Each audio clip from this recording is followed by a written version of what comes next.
देखिए कुछ लोग ऐसा रिपोर्ट भी कर रहे हैं कि no action has been taken by police. मैं आपकी इंफॉर्मेशन के लिए और अपने व्यूअर्स की इंफॉर्मेशन के लिए आपके साथ साझा करना चाहूँगा कि एफआईआर रजिस्टर हो गई। जैसे ही पुलिस को इस बात का पता चला एफआईआर रजिस्टर हो गई। उसके बाद जो व्हीकल था उसको सीज़ कर लिया गया। उसके लिए जो एफ़र्ट्स हुई कि वहाँ की जितनी भी रिकॉर्डिंग्स थी, सीसीटीवी फुटेज थी, उसको उठा के और उसमें से जो व्हीकल ओनर की जो डिटेल्स हैं वो निकाल के उसको हमने सीज़ कर लिया है। एंड देन जो इसके ओनर हैं जिनके नाम पे ये व्हीकल रजिस्टर है, he has also been detain. लड़का जो उसको चला रहा था वो भी आइडेंटिफाई हो गया है। मनन आनंद उसका नाम है, वो नानक नगर का ही रहने वाला है और इंजीनियरिंग स्टूडेंट है।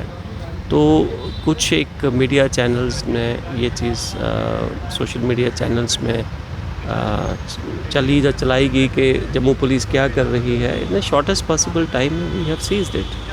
एंड अब एक चीज़ और मैं आपके साथ साझा करना चाहूँगा कि जो कंटेंट ऑफ द फुटेज हैं उसको देख के उसको एनालाइज करके we are planning to invoke attempt to murder वाली सेक्शन जो है बीएनएस की वो भी इसमें ऐड करेंगे। साथ ही साथ एक संदेश मैं आपके माध्यम से देना चाहूँगा सारे व्यूअर्स को कि सारे पेरेंट्स को भी कि parenting is a very big responsibility even to the educational institutions. यहाँ पे बच्चे जो हैं वो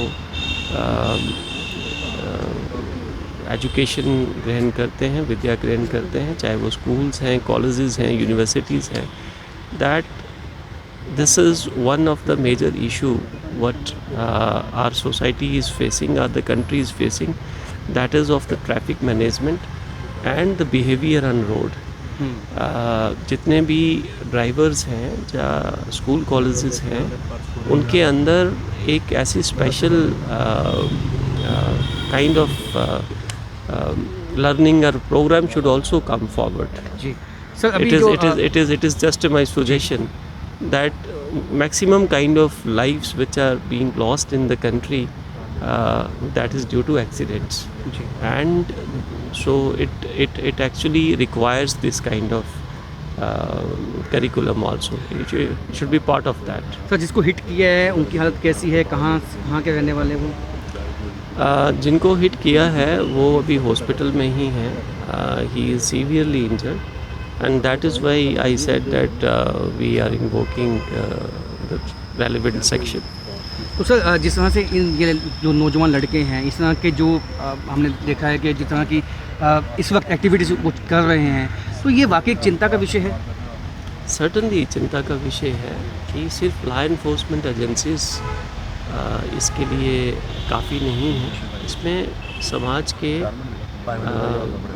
आई मीन जो और स्टेक होल्डर हैं, समाज है, पेरेंट्स है, एजुकेशनल इंस्टीट्यूशंस हैं, they all have to come forward and work together to make it liveable. जी, इस तरीके से आप किसी को हिट नहीं कर सकते और अगर वो आपसे हिट हो गया रोड पे तो उसको वापस आके आप उसको you can not try to run him over. दिल दहला देने वाली घटना जम्मू में सामने आई है। सीसीटीवी फुटेज में देखा जाए तो एक नौजवान अपनी गाड़ी से हिट करता है पहले एक स्कूटी सवार को, उसके बाद जब वो हिट करने के बाद उसको वापस जो है आके हिट करता है, जिससे कि वो जो शख्स 65 साल का जो बुज़ुर्ग है वो इस वक्त आईसीयू में भर्ती है जीएमसी के। और आप देख सकते हैं यही वो गाड़ी है, थार गाड़ी है जिससे कि उसने हिट किया। इसको पुलिस ने जो है वो जब्त कर लिया है। इस वक्त पुलिस के कब्ज़े में ये गाड़ी है और जो इस गाड़ी का ऑनर है वो उस शख्स का, जिसका नाम मानक आनंद बताया जाता है, उसका पिता है और उसको भी डिटेन किया गया है जम्मू कश्मीर पुलिस की तरफ से। ये जो वाक़या पेश आया उसने कहीं ना कहीं दहला दिया है जम्मू के लोगों को कि जिस तरह से नौजवान पीढ़ी इस वक्त अपना आपा खोती जा रही है और जिस तरह से देखा गया है इस वीडियो में भी एक शख्स ने इसी गाड़ी के साथ उस शख्स को जो है हिट किया और वापस उसको हिट किया और उसके बाद भी उसका मन नहीं माना, गाड़ी से उतर के और उसने एक दफ़ा भी उस बुज़ुर्ग को अस्पताल पहुंचाने की कोशिश नहीं की और इसमें अब सख्त कार्रवाई जो है वो होगी। जम्मू कश्मीर पुलिस का कहना है कि BNS के तहत अटेम्प्ट टू मर्डर का केस इसमें पड़ेगा। आप नंबर देख सकते हैं गाड़ी का, तो यही गाड़ी है और ये वाक़यात जो हैं वो चिंता पैदा करते हैं क्योंकि जम्मू शहर में इस तरह के वाक़यात का होना ये साफ दिखाता है कि नौजवानों में जो टॉलरेंस है वो ख़त्म होती जा रही है और ये एक चिंता का विषय है और इसमें पुलिस का मानना है कि इस दफ़ा कड़ी कार्रवाई की जाएगी।